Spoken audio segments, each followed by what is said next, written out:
Em 2022 foram lançadas várias séries que se passam em universos que nós amamos. Nós tivemos séries do Sandman, várias séries da Marvel, tem séries lá do DC, da CW, que muita gente gosta. Nós tivemos Stranger Things, nós tivemos uma nova série que se passa no universo de Game of Thrones, uma série que se passa no universo do Senhor dos Anéis. Mas por incrível que pareça, a série que mais me surpreendeu em 2022 não foi nenhuma dessas, mas sim uma que eu não tinha expectativa nenhuma. E na minha opinião, ela foi a melhor série de 2022. Então vamos conversar um pouquinho sobre essa série maravilhosa que já está disponível lá no Disney Plus, caso você não tenha assistido, depois da vinheta.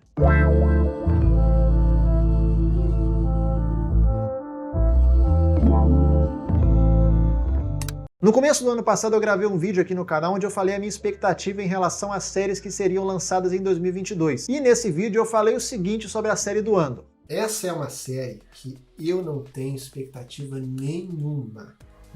Se tem um personagem que é um personagem fraco em Rogue One, é esse Cassian Andor, cara. Eu queria ver uma série do Sol Guerreira, queria ver uma série do Chirrut, do amigo dele, não desse cara. Esse cara não é memorável em nada. E em contrapartida, nesse mesmo vídeo eu falei que a série que eu tinha mais expectativa para ver em 2022 era a série do Senhor dos Anéis, porque faz parte de um universo que eu amo os filmes do Peter Jackson, amo os livros do Tolkien, até gosto um pouquinho da trilogia do Hobbit, também feita pelo Peter Jackson. E agora que 2022 acabou, parece que essas séries trocaram de lugar. Enquanto eu não esperava absolutamente de nada de Andor, eu achava que ia ser uma bosta, porque eu já não gostava do personagem, a ideia também não me parecia interessante. Essa série pra mim se tornou a série do ano. A série do Anéis de Poder foi boa, mas pra mim foi uma certa decepção. Pra mim ela não cumpriu tanto expectativa, tomou decisões ali que são complicadas. E eu também fiz uma série de vídeos aqui no canal, no Review Vertical, onde eu falei também episódio a episódio da série do Andor. Só ficou faltando falar do último episódio. Eu pensei, poxa, em vez de eu fazer mais um Review Vertical só para falar do último episódio, eu vou fazer um vídeo normal para falar sobre a série, do quanto eu fui surpreendido por essa série. Bom, claro que essa minha surpresa com a série está totalmente atrelada à minha expectativa para ela. Então vamos começar do começo. Eu sou um grande fã do filme de Rogue One, acho o Rogue One um baita de um filmaço, uma das melhores coisas já feitas com Star Wars na era Disney. Mas de todas as coisas que eu achei que poderia ser explorado daquele universo, daquele microverso do Rogue One, uma das coisas que eu menos queria ver seria um filme do Andor, uma série do Cassian Andor, porque é um personagem mais desinteressante, é o cara que mais flerta com o lado de vilão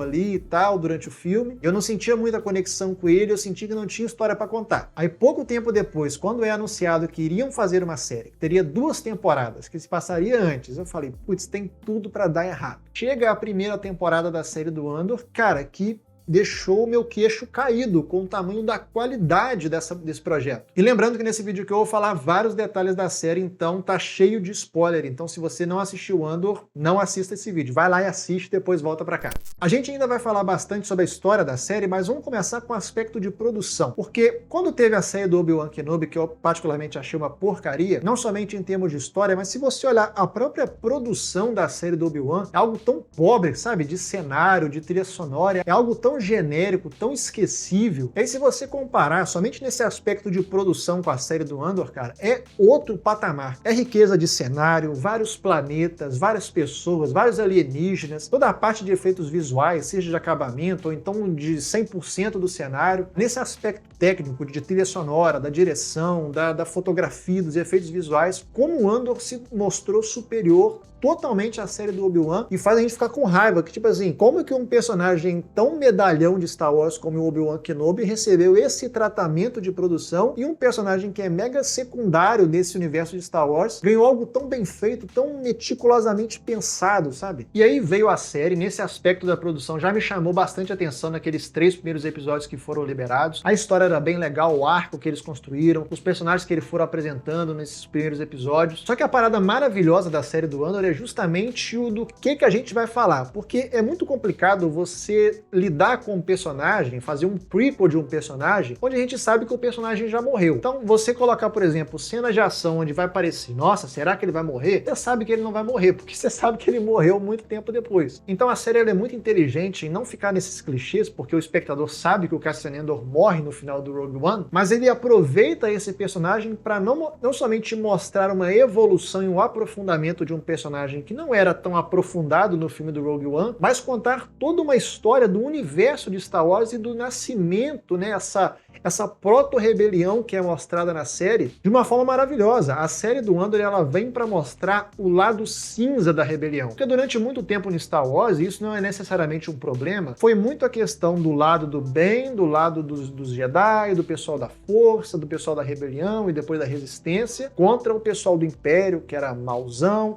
Aí ficava sempre nesse embate maniqueísta, do bem contra o mal, e não existe meio termo, não havia pessoas que às vezes não se identificavam com os lados e tal. E aí você tem, por exemplo, no filme dos Últimos Jedi, que eu particularmente não gosto, mas tem uma cena lá que fala, né, tipo assim, o cara que vendia armas pra rebelião, né, pra resistência, também era o mesmo que vendia armas pro Império. O Rian Johnson tenta ali dar um pouquinho de nível de tom de cinza, com toda aquela parada de Cantobite, a galera, sabe, que tá totalmente alheia ao que tá acontecendo na galáxia, e tudo isso é interessante, mas a expansão que isso se faz na série do Andor, cara, é uma parada absurda. Porque a gente tá vendo uma série de Star Wars, uma série que custa milhões e milhões de dólares, que precisa vender boneco, que precisa ganhar dinheiro, que precisa trazer assinante pro Disney Plus, falando o seguinte: olha, nós somos uma série de universo Star Wars, que gosta de capitalizar, que gosta de vender boneco, não tem problema nenhum com isso, mas vamos pegar essa série e vamos falar sobre a política do Império e a política da rebelião. Só que eles fazem isso de uma forma muito bem amarrada com a história e com os personagens dessa história. Porque, por exemplo, quando o George Lucas fez a trilogia prequel, tinha várias cenas do Senado, de sessões do Senado, aquela politicagem. Só que aquilo era tão desconectado da trama principal que passava a ser chato. E se você parar pra pensar, a política sempre fez parte de toda a ideia por trás da criação do universo do Star Wars. Porque o George Lucas, lá nos anos 70, quando estava concebendo e desenvolvendo os roteiros, estava no meio da Guerra do Vietnã. Então todo esse conceito de uma guerra desproporcional, onde você tem uma superpotência invadindo um país pequenininho que fica no Sudeste Asiático, tudo isso estava na mente do George Lucas nos anos 70 para conceber o universo do Star Wars. E o George Lucas foi muito sagaz em envelopar todo esse background dele, as ideias dele, todas as referências que ele tinha de samurai, de Akira Kurosawa, de western, envelopar tudo isso junto com as suas ideologias em um filme pipocão, o que é algo revolucionário e muito interessante. Você pegar uma plataforma que fala com milhões e milhões de pessoas e falar de algo realmente importante, porque quando a gente fala de blockbuster, muitas das vezes os blockbusters, e não é nenhum problema nisso, eles são puramente entretenimento. É só pra você ver lá o Velozes e Furiosos, as corridas de carros, os absurdos, a galhofa da coisa, ou então o próprio Transformers, ou então Godzilla vs Kong, que é a briga de monstro. E aí o George Lucas vai lá e utiliza essa plataforma para falar também sobre política. E aí, décadas depois, vocês têm uma série do Andor que expande visualmente o universo de Star Wars, apresenta novos personagens,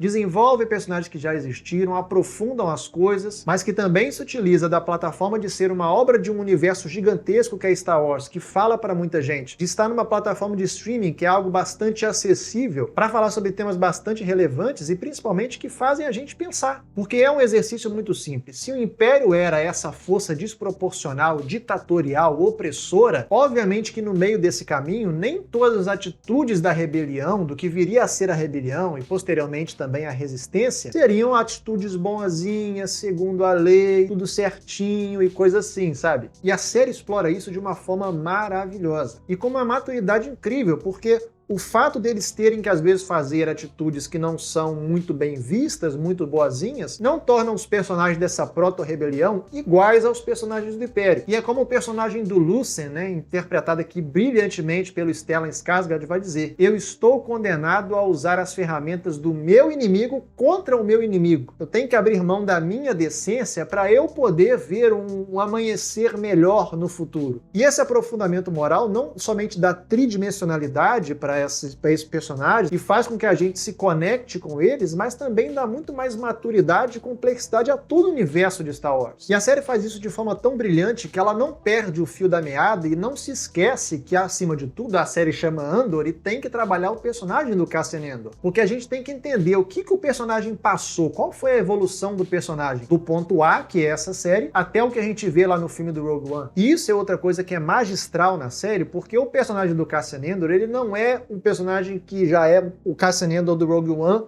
antes. E isso é muito interessante porque a série trabalha isso de forma muito sutil, porque o personagem do Cassian Andor, a princípio, é um cara que ele não gosta do Império, mas ao mesmo tempo ele é um cara que tá simplesmente tentando sobreviver e tá sempre pensando nele mesmo, como é que eu escapo disso, como é que eu sobrevivo. E a jornada do Cassian Andor aqui é justamente direcionar essa ideologia anti-império que ele tem para algo muito além dele mesmo, é ele deixar esse egoísmo para ser um altruísta e pensar no futuro da galáxia, não somente no seu próprio futuro. Tudo isso para culminar no último episódio, o discurso espetacular que a mãe adotiva do Cassian Andor, que é a nossa querida tia Petúnia, que mandou muito bem nessa série, faz para dar aquela chacoalhada no pessoal ali de Ferrix, né? Porque o Império estava tomando devagarzinho, progressivamente, um passo de cada vez, e o povo não reagiu, o povo não se opunha a isso de forma nenhuma, né? Tanto que ela fala, né? Nós estivemos dormindo, o Império é essa doença que vai crescendo dia após dia, e mesmo que a gente saiba que de fato o Império se estabeleceu e que, vamos dizer assim, não adiantou, é muito bacana você ver, tipo assim, no meio desse marasmo todo, você vê uma pessoa que, tipo assim, galera, acorda pra vida, isso não tá certo. A gente não pode se conformar com essa galera no poder. E aí eu vi muitas pessoas na internet dizendo o seguinte, eu gostei tanto de Andor e tomara que todas as coisas de Star Wars sejam no mesmo tom de Andor.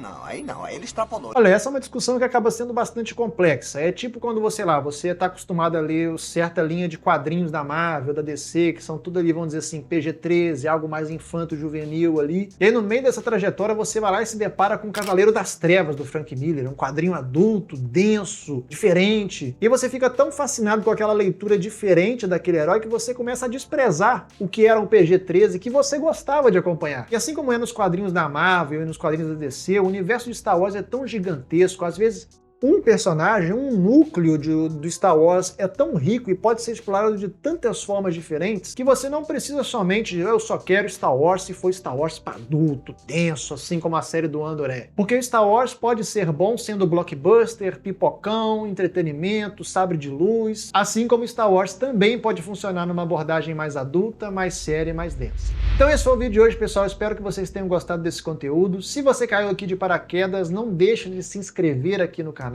e clica no sininho para ativar as notificações, porque aí sempre que tiver vídeo novo aqui no canal, você vai ser o primeiro a ser avisado. Eu tô aqui falando bastante de Star Wars, mas também falo de Marvel, de DC, eu faço shorts, tô produzindo lá pro TikTok, pro Kawaii, pro Instagram, siga a gente também nas outras redes sociais e principalmente deixa um like aqui nesse vídeo, porque isso ajuda o canal a chegar em cada vez mais e mais pessoas. E vamos trocar uma ideia sobre a série também nos comentários. Deixa aqui, você gostou, não gostou, achou lento demais, achou muito bom assim como eu? Deixa todas as suas impressões aqui nos comentários e no mais é isso. Muito obrigado pela sua audiência até aqui. A gente se vê no próximo vídeo.